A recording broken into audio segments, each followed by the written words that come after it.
first camp meeting of 2025. Ich möchte alle willkommen heißen zu dem ersten Camp-Meeting von 2025. We're gathered here at Brenham in Germany, Wir sind hier in Bremen in Deutschland. and we have a weekend of 9 presentations, I believe. Ein Wochenende mit 9 Präsentationen. Let's open with a word of prayer. Lasst uns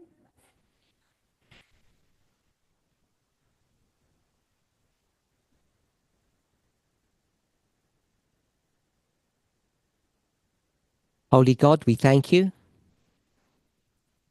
for your goodness and your mercy towards us. As we gather together at this auspicious camp meeting,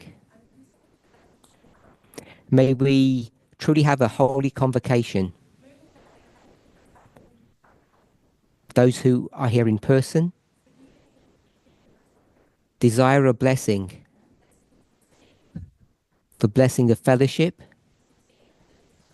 of unity, and common purpose. As we welcome you, we welcome all of our friends and neighbours across the world to join us as you teach us. In Jesus' name, Amen.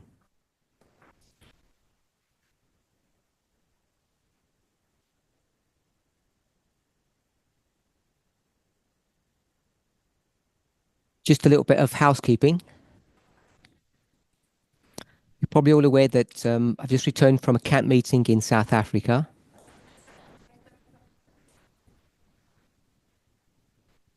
We knew when we were going to that venue that we were likely to have internet issues, but they turned out to be much worse than we anticipated.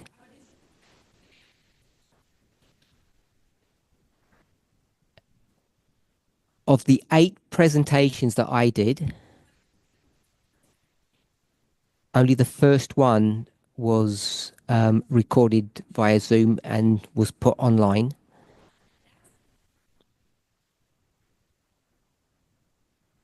The remaining 7 were recorded locally, and they've only just now been uploaded. But they're audio files. Only 5 of the 7 audio files have been uploaded so far. And the remaining 2, I think their numbers, I'm going to say 5 and 7, or 4 and 7. They should be uploaded in the next couple of days. I think there may be a video upload coming soon as well.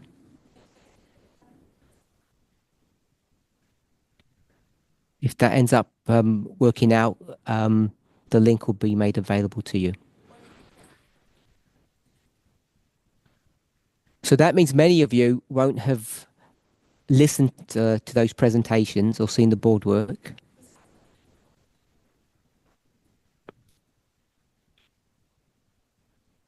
So I just want to do a quick review of some of the highlights that we looked at that camp meeting.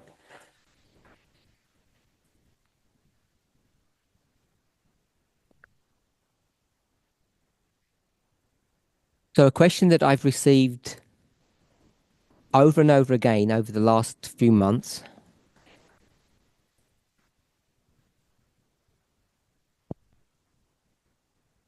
is why I have remained neutral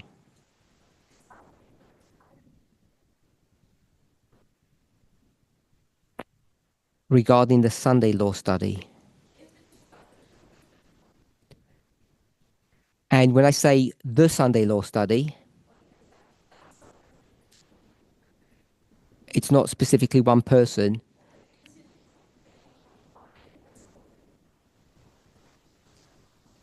but the various opinions that people have picked.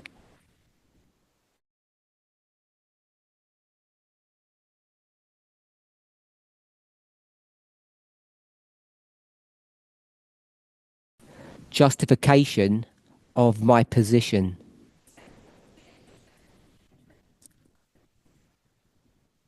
Or perhaps I should say my approach. So what I did was I compared two Sunday law histories, the first and the last.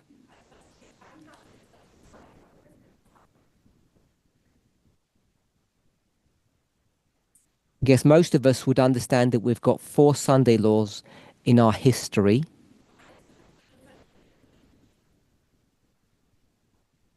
Priests, Levite, Nethinims, and we'll call it the 144,000.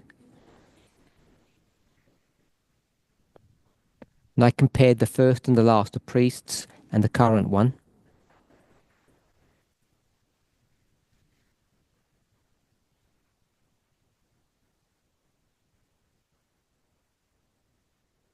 We looked at two Sunday laws. I've put 2024. That doesn't mean I'm suggesting that the Sunday law was in 2024.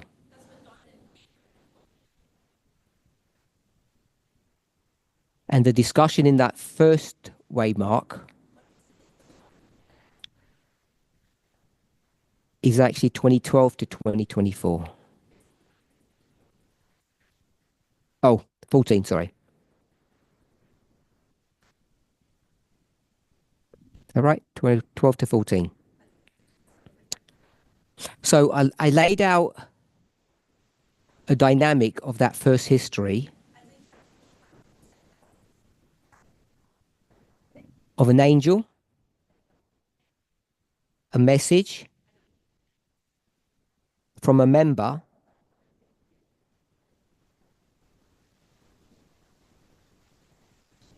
and I call it the movement,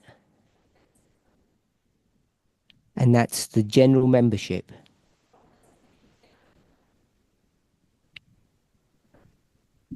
So once we set up that dynamic, we're then going to compare and contrast it with our own history.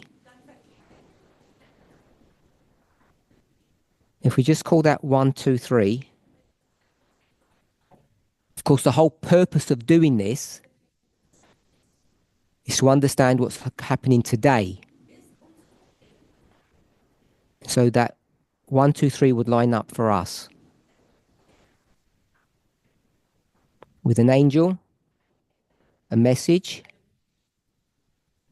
and the movement. Any questions on that? So we understand why I would approach it that way.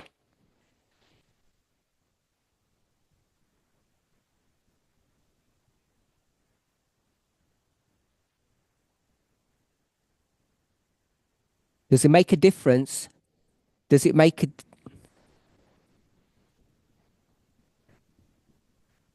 Does it make a difference that this person who's given this message is an elder?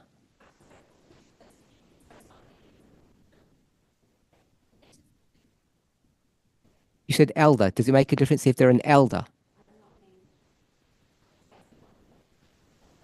I'll just go with elder.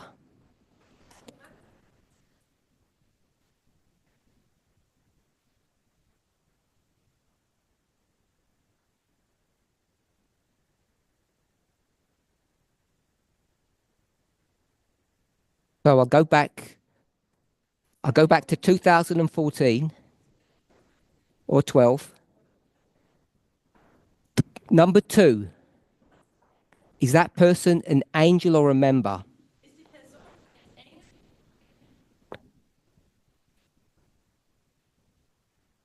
You've answered your own question.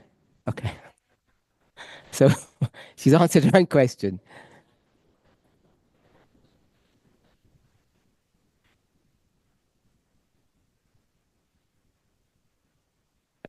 2014 history, number two. Blessing, is this person a member or an angel?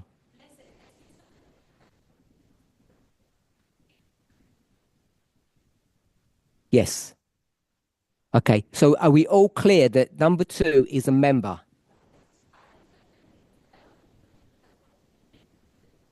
So we're okay with that? I'm not in charge. I have no idea. 2024, number two, Esther. Is that a member? Yes? Number two, is that a member? Yes? So we all agree that's a member. So when it comes to organization,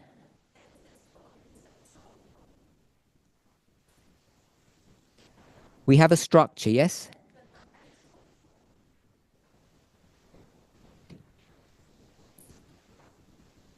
Or we'll call it some kind of family tree or tree. In this model, we have elders, leaders, Bible workers, and members. So, depending on where you are in this structure, we know that everybody has a different place. So, an elder is above a member. We all agree with that? Yes? They tell the members what to do. Do we agree with that? Of course, that's not true because they're supposed to serve the members, not boss them around. Okay, so when it comes to study, what's our structure look like for that? So organizationally, the structure is a hierarchy. So we'll call it a pyramid structure because I can't spell hierarchy. So for study, what's our structure? Iselin? Okay. So we have a structure. You said something else? Everyone's at the same level. So we'll call that horizontal. So elders and members are at the same level, which means there's no such thing as an elder. Everyone's the same. So according to Daniel 12, we'd use the word wise, depending on what passage you want to go to. We currently now call ourselves priests. So to answer the question, there's no difference between 2014, 2024.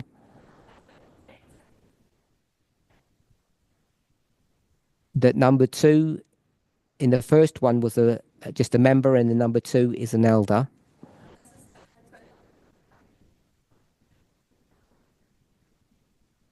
That's one point. Um, Being an elder does confer certain privileges.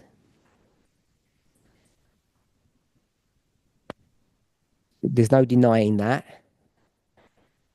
And I just want to make one more comment. I just had number two here, a message and a member, and everybody seems to think there's only one message here or one messenger, and that's certainly not the case. So this does not just apply to a singular or to an individual.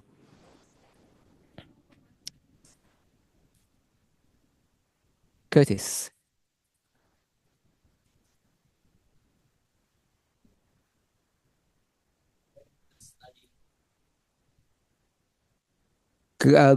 You need to do it to me. Go into this section.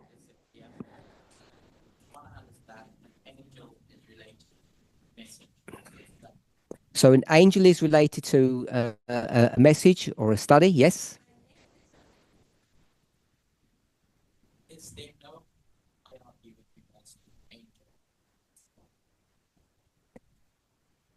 Is there a hierarchy between angels who have a message and a regular member?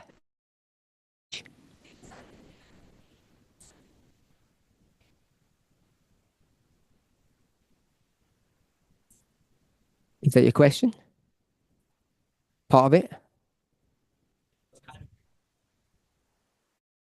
Oh, you already know the answer?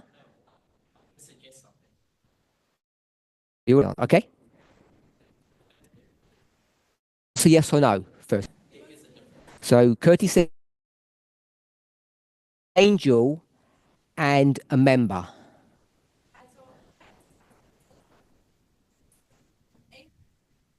Yeah. Let's just ask one more question. Is there a qualitative difference? And what that means is the quality of their message better than the quality of the message of a member?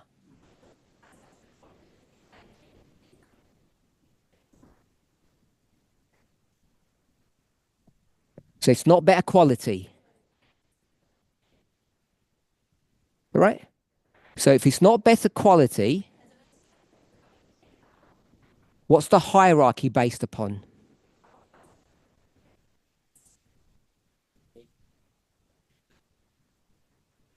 So you've said that the angel has a gatekeeping role.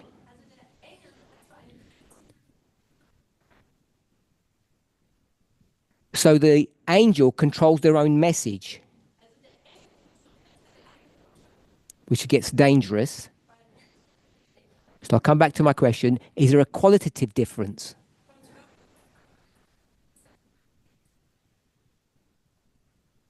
Because if there isn't, what's the hierarchy based upon?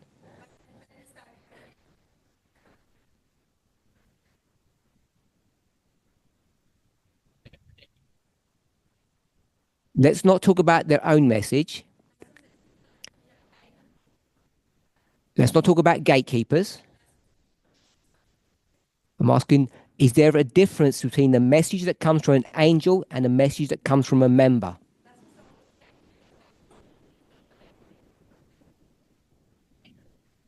And you've currently said no.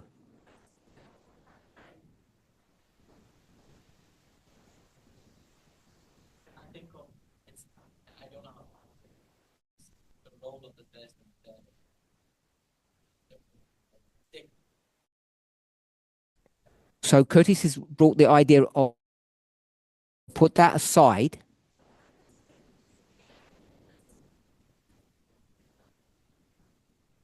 I want to ask the members here if they view a message that comes from an angel of a higher standing, which means it's of a higher quality than a message from a member.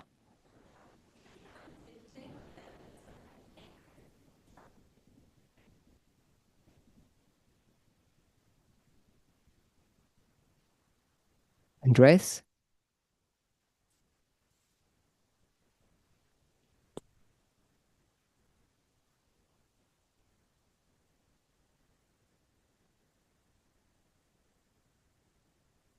Members don't have any messages. Only angels have messages.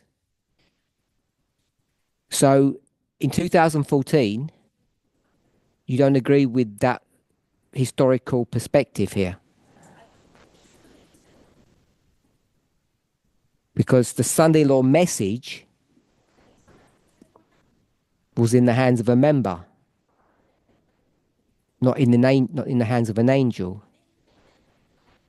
So you know your statement isn't factually correct.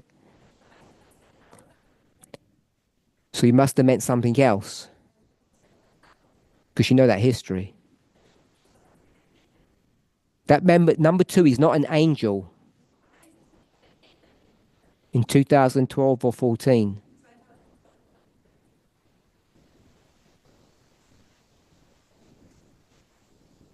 I just want to give Andreas a chance to.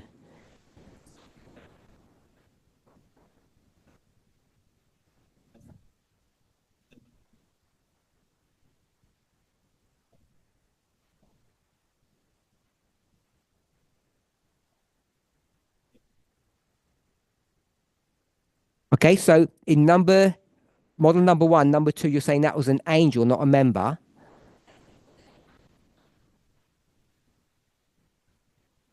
So then I'm going to ask, how do you define what an angel is? How do they receive that accolade, that title?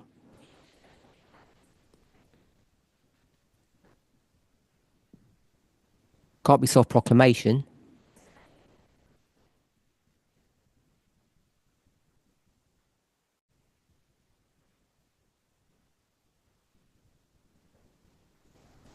So 2012, this member stands up, gives a message, and promptly gets kicked out of the movement. So how can someone kick out an angel? Because the angel is the leader of the movement. So if the angel sort of moves to one place, the movement moves with them.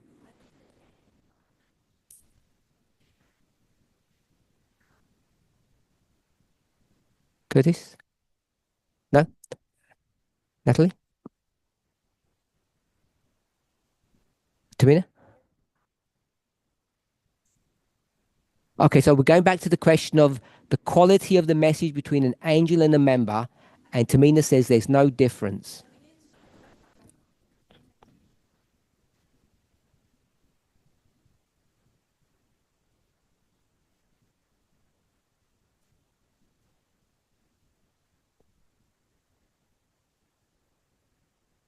So Tamina says the member became an angel, so there's no difference.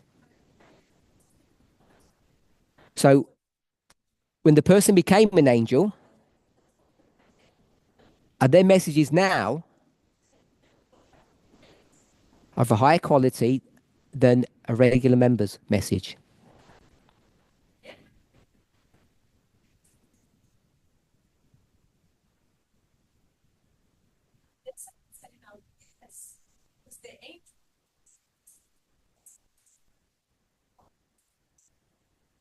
The answer is yes.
If someone stands up and gives some different message to an elder Tess,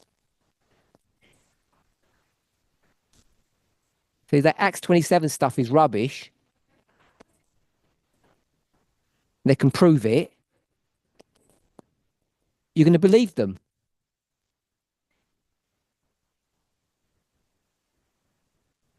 Who put all the people who said they're equal, you put your hands up now, you're going to believe that person.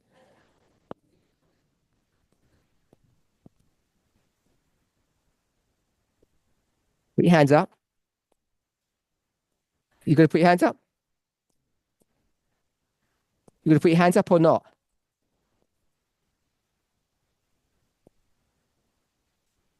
Oh, that person here was a nobody, and they suddenly got kicked out of the movement. They were not accepted.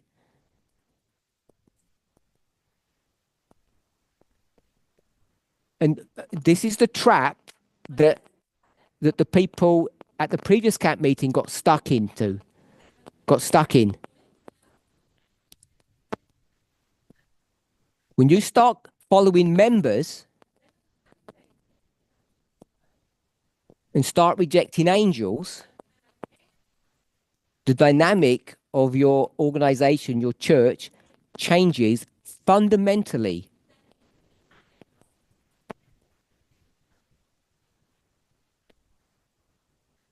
Esther, you're not agreeing with me, but you're the one who said they're the same, I think. Let's get let's not be theoretical. Let's real life. Who's going to say a messenger, so a member, going to do a study, and you're going to believe them over an angel?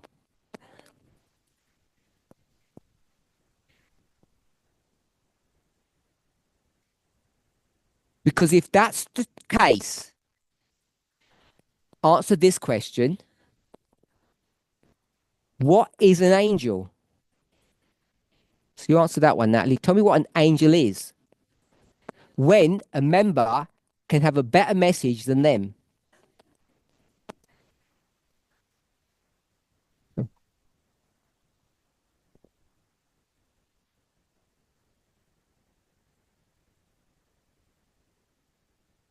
Natalie said that in these two histories, number two is not an angel. We've stated that as a fact.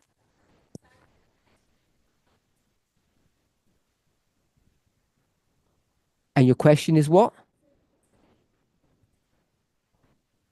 The whole point of doing this is to try to understand our history by using a previous history.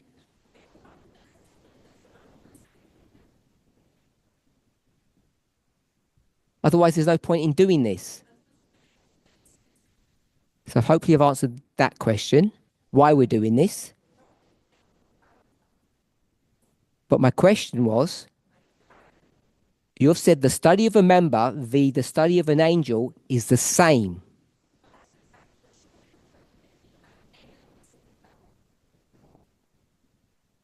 I'm 100% sure you said that. Qualitative means quality.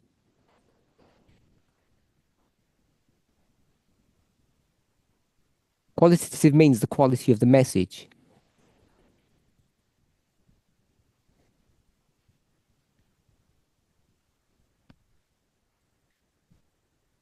It wasn't for that. It's fine if you want to. If you want to. If you didn't understand the question, but a fair few of you put your hand up when I said, "Are they the same?" And you said yes, as did many others.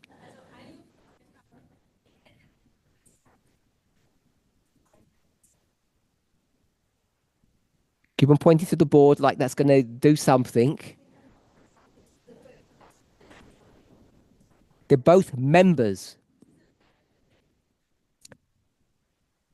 And my question is, when a member stands up against an angel, who wins?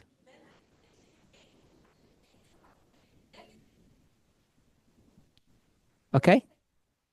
We did not all say the angel. Most, the majority here said it wasn't an angel. They were the same.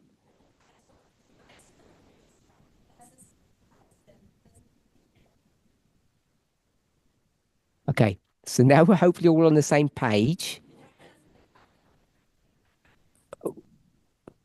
We had the same discussion in the last camp meeting.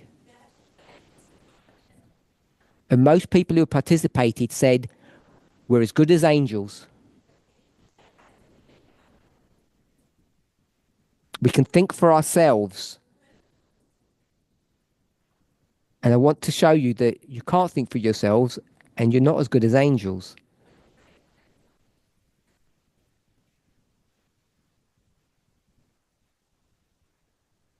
Cal.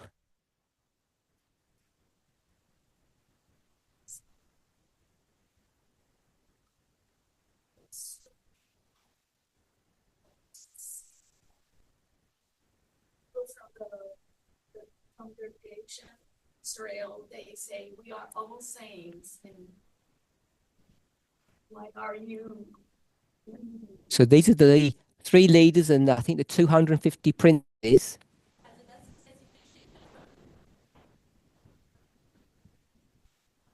who say that they're all holy and who made Moses ruler over Curtis. Curtis's original question was what? Uh,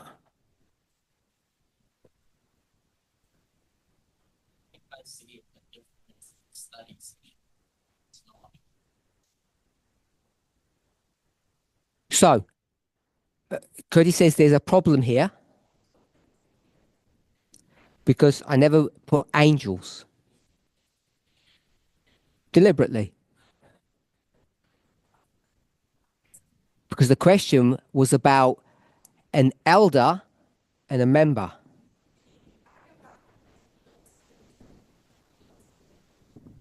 Oh,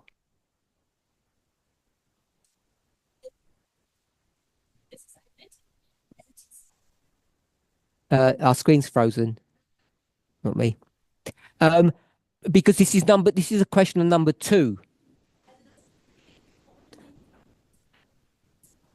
Okay, so hopefully we're all okay with that. Our screen's frozen. I guess you know that. Yep. Okay. So look, they know. So beyond this,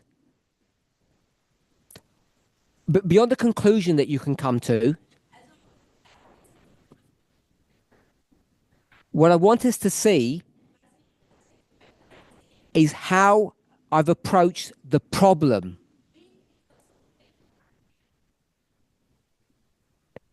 What do I need to do?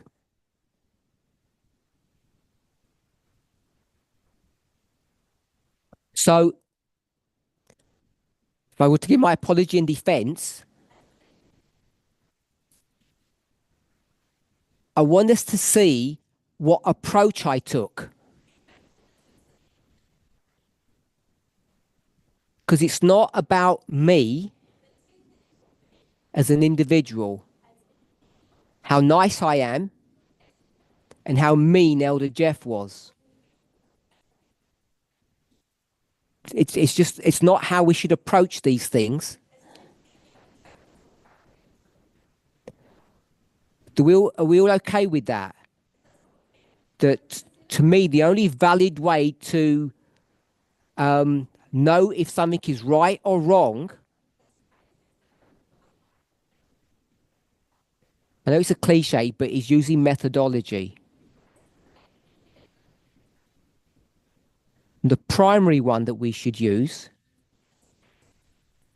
is to compare and contrast. Yep. So I want to, I wanted to discuss this so we're all clear that the answer that I'm giving is based upon methodology, not based upon anyone's personality or their rank in the organization. Any questions? Natalie?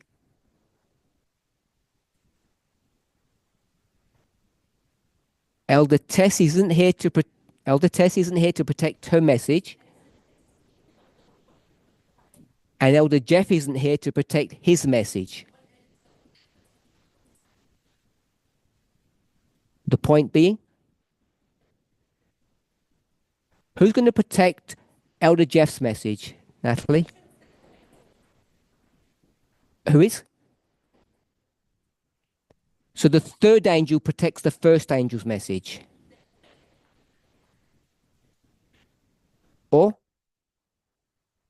So any angel will protect the other angel's message.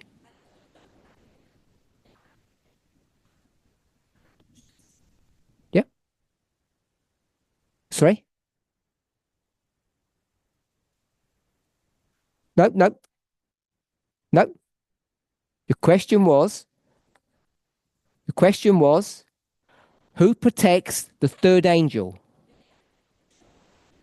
when they're not here to defend themselves? My question was, who protects the first angel when they're not here to protect themselves? And your answer is for the first angel? If you're going to do that, I'll just move on. I won't do it that way. Because when I respond to people, I don't debate, I respond with methodology and a sprinkling of logic. And so if you're worried about the third, Iselin, who should she be most worried about? She's worried about the third. I already gave the answer.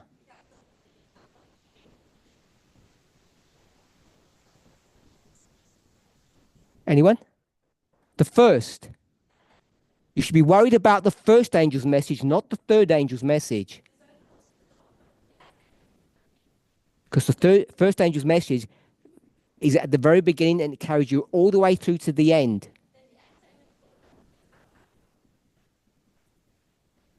So who's protecting that message? The second. If the second is protecting the first, then we should have confidence of what? No, of what? That the second would protect the third. But you personalized it. I want to do it in the realm of angels. So you have no fear. But you do have a fear. And then you have to ask, if you want to, what's your fear based upon?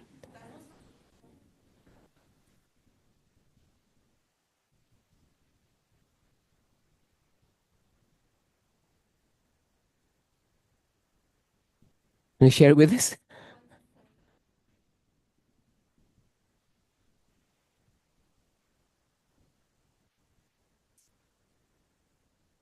So, for a start, you've used the word hijack, which, for a start of the word, you used the word hijack, which we can't accept in a Bible study forum like this, unless it's me that's doing it. Unless it's me that's doing it. I won't let members use those words, not in an open forum like this. So, the issue that you have is that you feel that the third angel's message is under attack by a member. Is that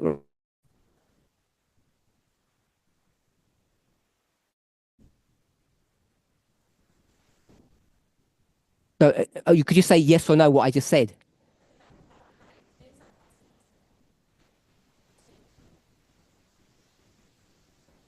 Okay, I don't understand that. No, I said. So, do you believe that a messenger, a member, has put the third angel's message in jeopardy or of none effect?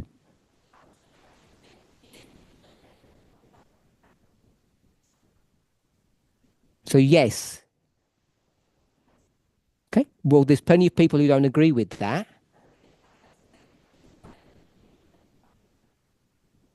But that was. So I hope your question been answered. Question was, who protects the third angel? And you've said yourself, it's another angel.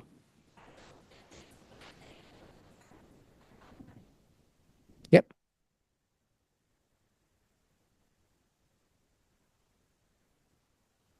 Okay. Any other points? Anyone? Andreas?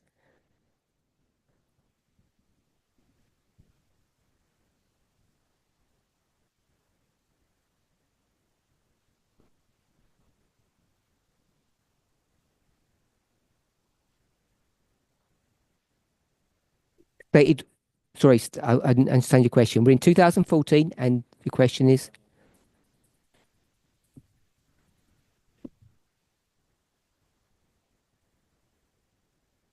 yes. I don't know if you were here in the 12 to 14 period. I don't remember anybody being called a second angel back then.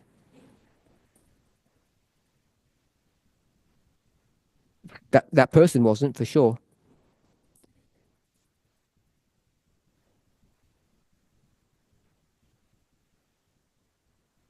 Okay, so it wasn't recognized, but it was like it was a real angel, but nobody recognized.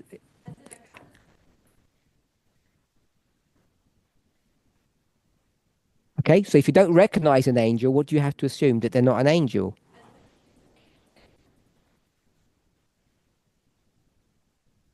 Agree? In hindsight, you can see that you're wrong, but in real time, you can't be wrong, can you?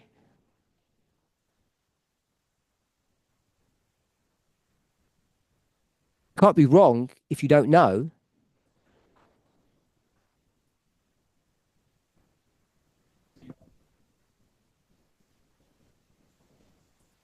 Say that again.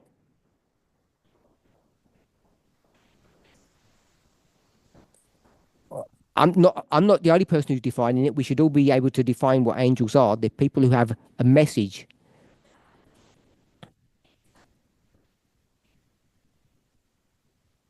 They have all the characteristics given to us in Revelation 14.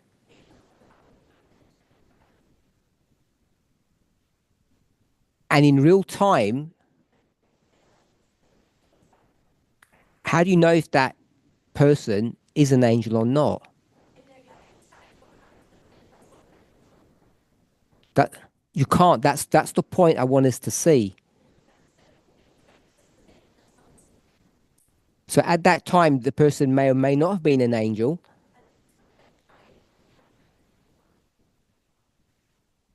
If you go with the 2012 date, I think it's nearly 6 or 7 years afterwards that it's recognized,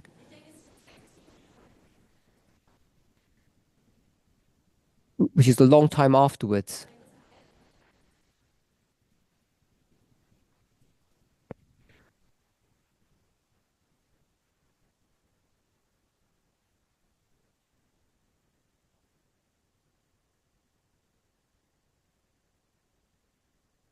Yes, it's about people's perception of the quality of that message.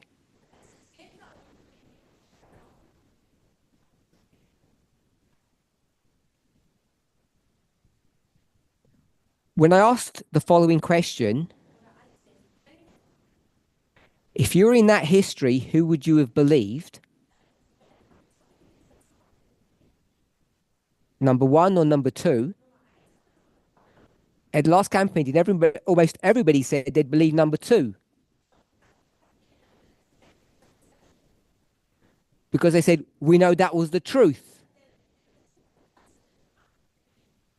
And I tried to show them the fallacy of that position.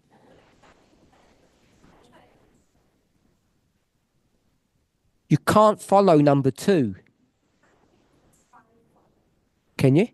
In 2012-14 history, you can't follow that member.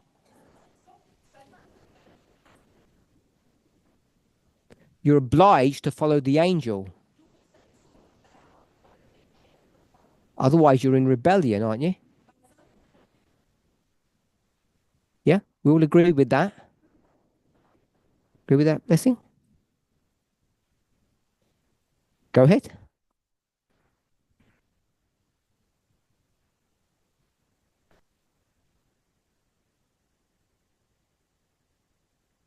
So, somewhere here, Elder Tess said that the movement failed in the history of 2012 to 14.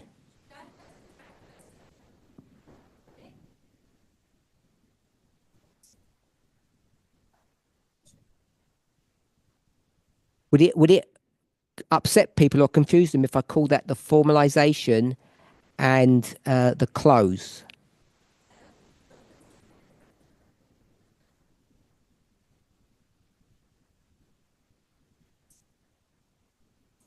Shut door. Hopefully that doesn't confuse anybody. So Elder Test said the movement failed then. Carry on.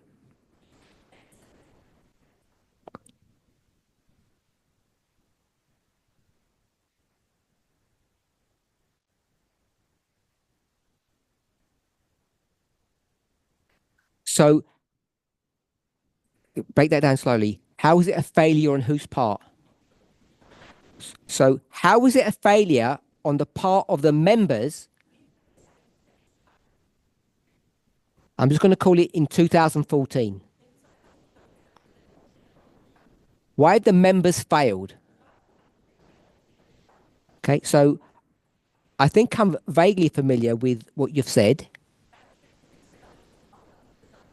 So, question 2014, how or why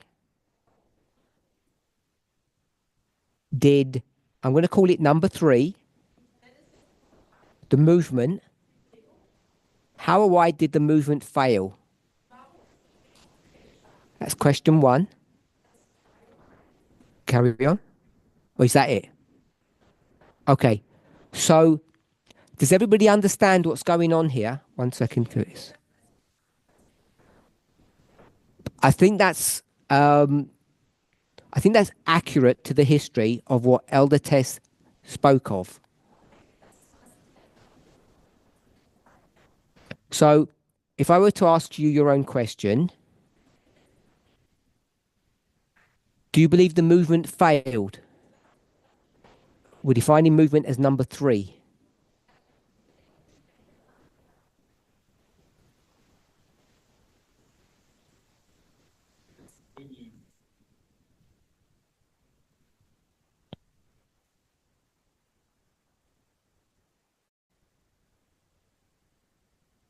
So, in 2014, you listened to the angel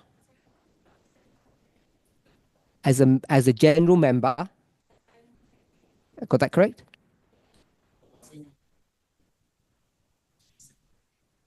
Oh, okay. Sorry. You've obeyed Elder Tess's statement of that history,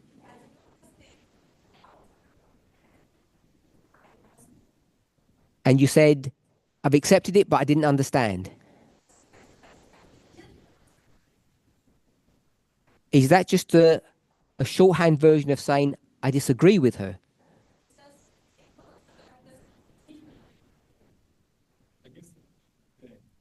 Okay, so we'll say that. So you don't agree with what she said. So the question was, did number three fail? And you're saying they didn't.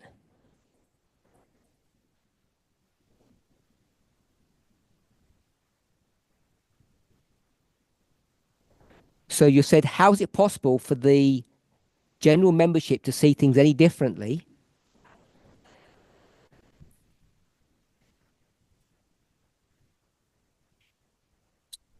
She's a shorthand version of saying you disagree with her. Okay. Um, Anyone else? Yeah, no, it's fine. I just want to give other people an opportunity, which they won't take. Go ahead, Curtis. So add to what Blessing said.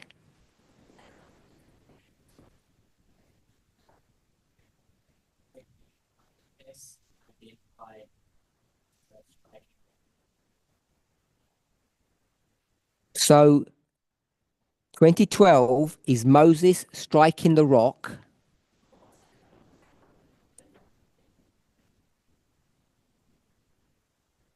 Okay. So Moses striking the rock is a failure of number one, which is the angel.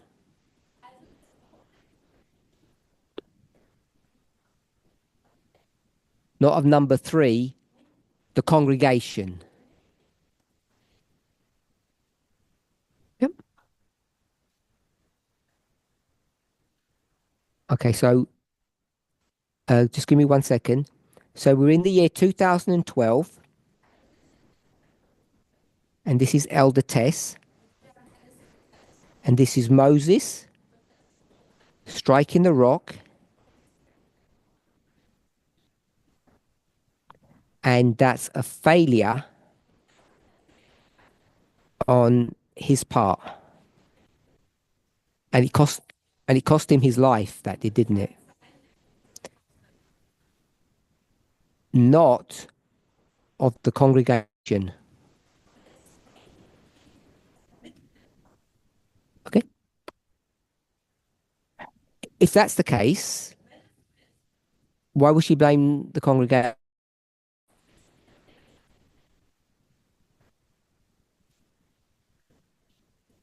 Okay, so Curtis says he's not cleared that she did,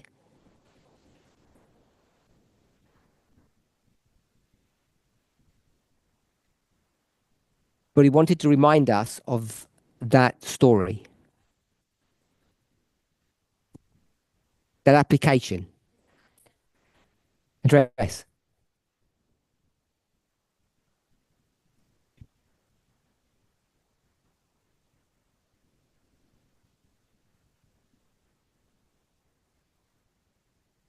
If we're supposed to listen to the angel,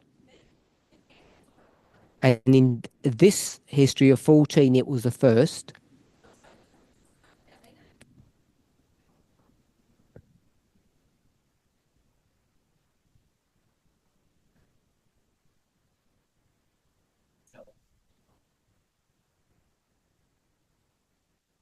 So I think the question is, how did this member dare to stand in rebellion to the angel?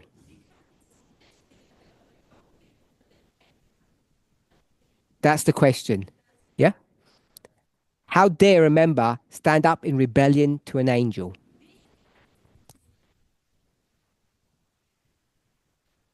So again, I know we all haven't watched it, but we discussed that question also at the last camp meeting. And I want to answer the question this way. You have an angel, and they have a responsibility. If they don't do their job, they get into trouble like Moses did. Okay?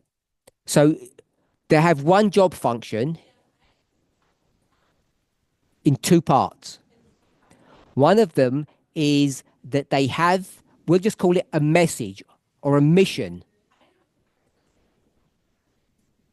Hope we can conceptualize that. And connected to that, their role in life is to protect the flock, the congregation. So that's their job function. And then number three, the flock, the congregation, the general membership. What's their job function?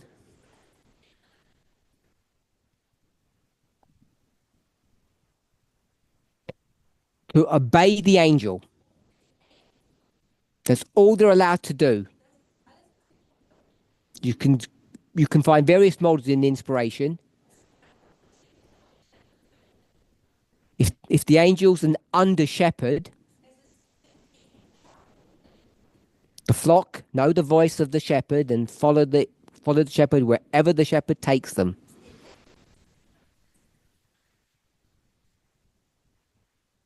Are we all okay so far?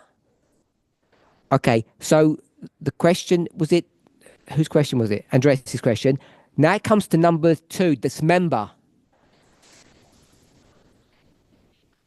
What's their responsibility? What's their job function, their role? We'll go with their responsibility. We've worked out the responsibility angel of the general membership.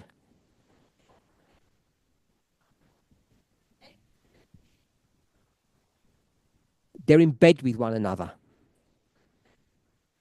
Number 1 and 3, the angel and the general membership. What's the responsibility of the individual?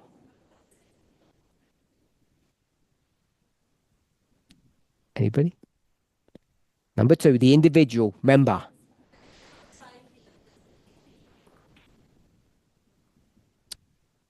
Remember, everything's got layers.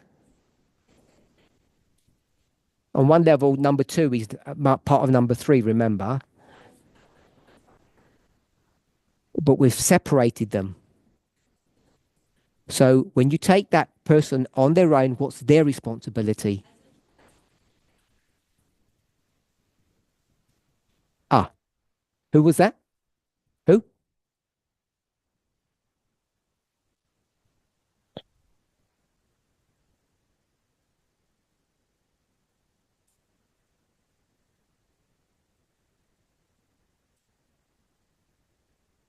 Okay, so their responsibility as an individual is to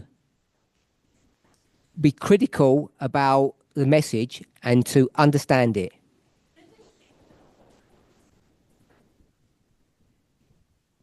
Anyone else? Curtis?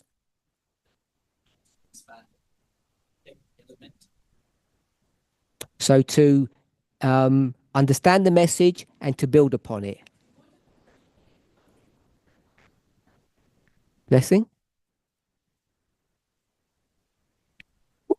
Maybe we. So isn't it about that they're standing in rebellion per se?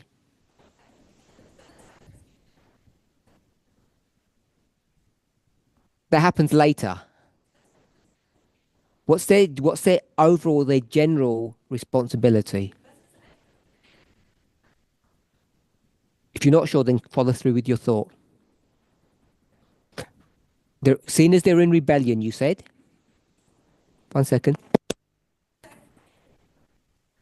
They have to justify their position.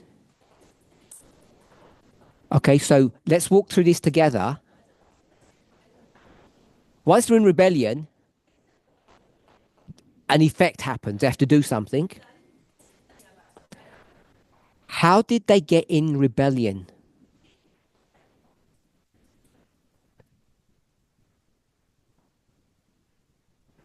They examined the message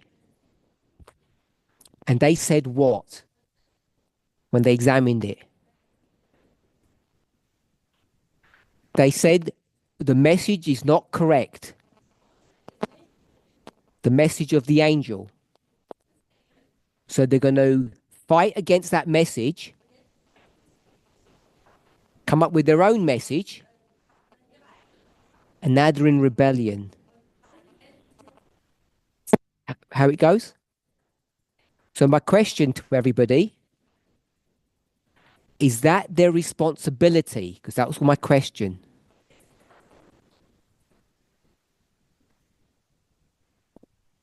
Is that their responsibility?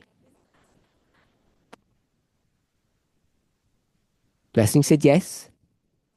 Almost. Didn't say it's their responsibility. Said that's just what happened. So I haven't asked him about the legality of that. Is it legal for individual members?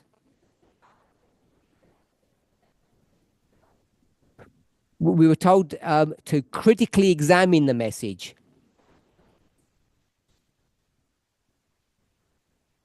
So what's the point of critically examining the message if you're not going to take the next step, which is rebellion? If you don't like the message. Okay, so Curtis said their job.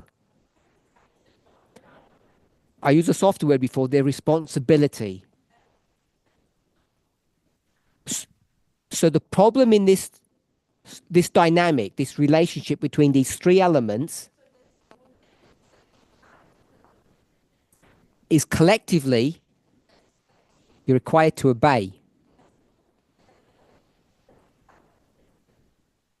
But individually, as a person, you're required to prove all things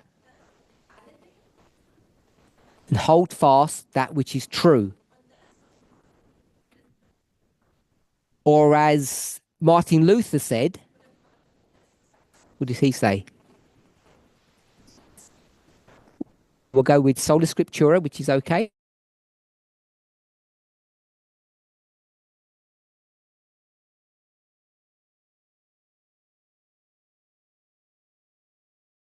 And so what did they tell him to do? And what does he say to them?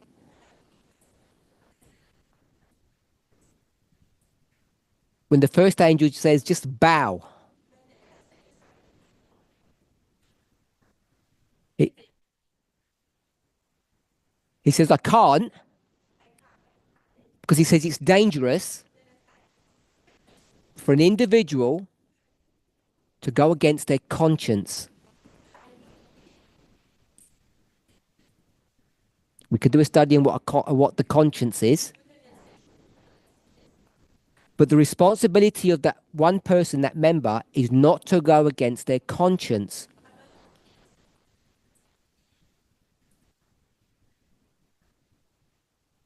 And if you think this relationship between these three elements is strange,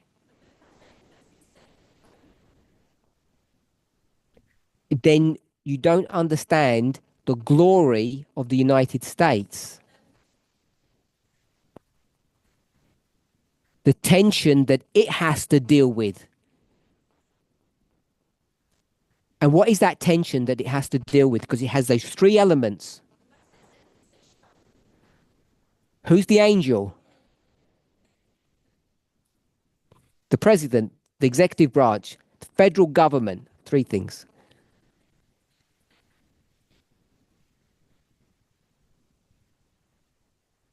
Number three is the whole country, the people. Number two, we could argue with the states or the individual. And it's the tension between my rights and the rights of the whole country, the population. That tension that lies between groupthink and individual freedom.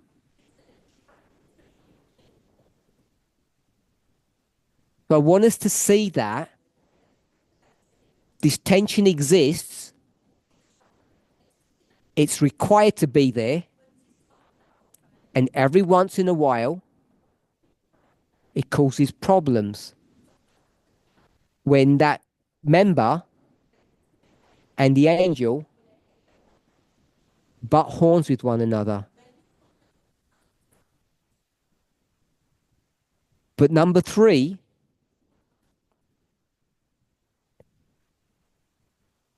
I contend that their only obligation is to follow the angel, not the member.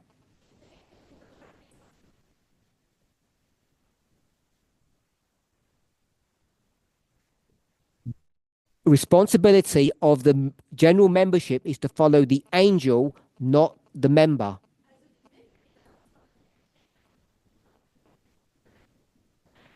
If you agree with that, then this question that Blessing asked here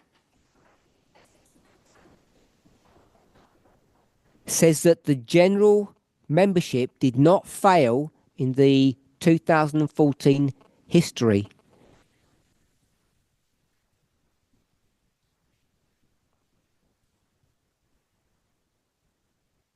It was the angel that failed, not the membership. And if we were to take this model that Elder Tess gave us, she clearly speaks here of the angel failing. And if that's the case, then maybe we could give her the leeway or the license when she said here, the movement Maybe she meant the leadership. Those who were in charge, who were leading the movement. Maybe we could do that. Otherwise, I want us to see. So I'm saying I agree with Blessing. I can't work a model here in the 2014 history where the members fail.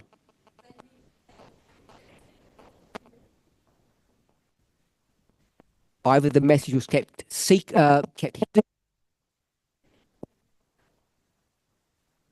or if they knew about it,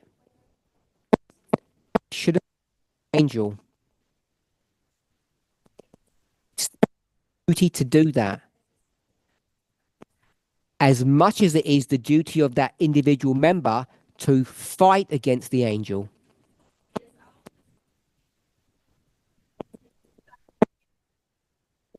Any questions on 14?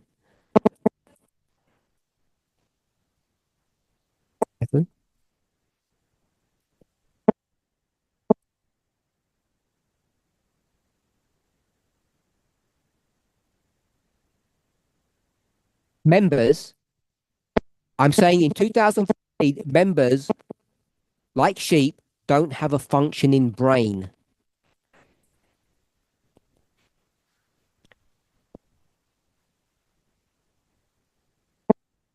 Their only job is to obey.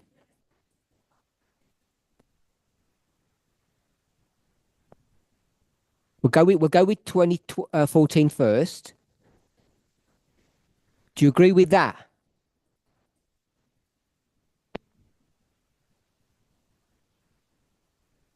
So now you're bringing in a subject of equality. There was equality then. Like today, isn't practiced very well. We might have improved, but it's only an incremental improvement. We had equality then. My question is, do you agree that their only obligation is to follow the angel in 2014?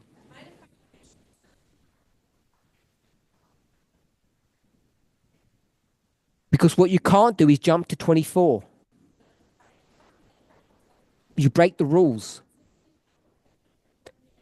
That's why we use methodology. I want us to be clear, hopefully we are. The reason we do this, compare and contrast, is based upon one premise. Maybe more than one, but what is the premise that it's based upon? Curtis? You're, the thing that you want to analyze, you don't know. Okay? So it's based upon a premise. If you're looking at something and you don't know, you go to a model that you do know the answer to. And the one that you go to, if you're good, you choose a story that has all the same properties as the story that you don't know the answer to. Unless you do that, you're always going to struggle to know whether or not your conclusions are right or wrong.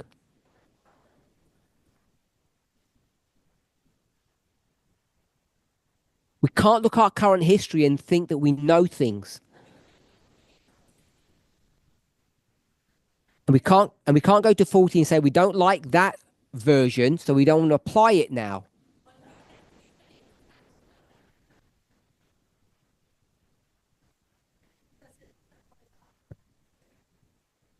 Are we all okay with that? That we would rigidly stick to that principle.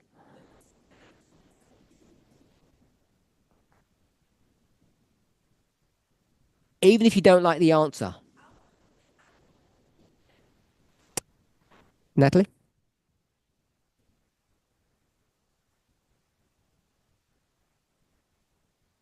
We're comparing and contrasting, and as soon as you say it's different, then you need to throw this all away.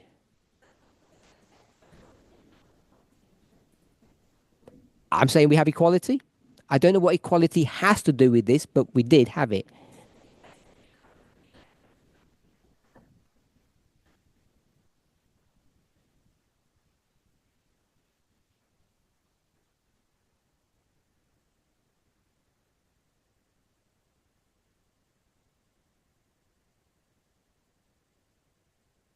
You said today, individual members have a right to rebel. Yes? Agree?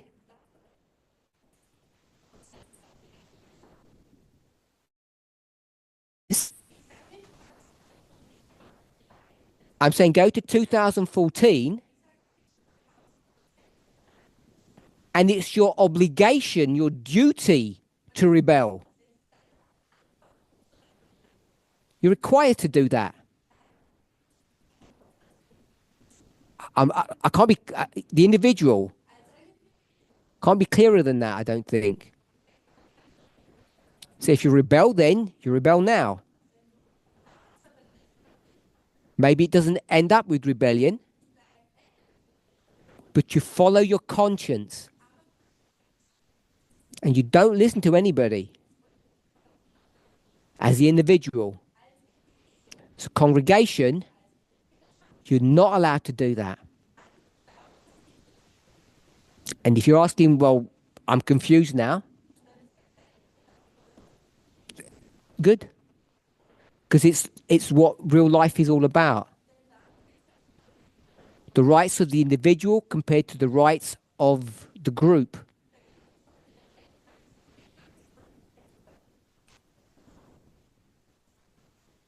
Oh, good. Oh, good. Yep. So our time is ended. We have how long a break?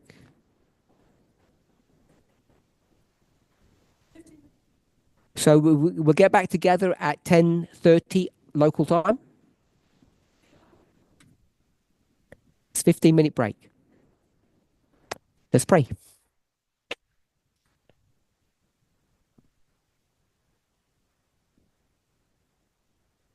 Dear Lord, we thank you that we have the privilege of being able to talk openly and frankly with one another and with you. That you allow us,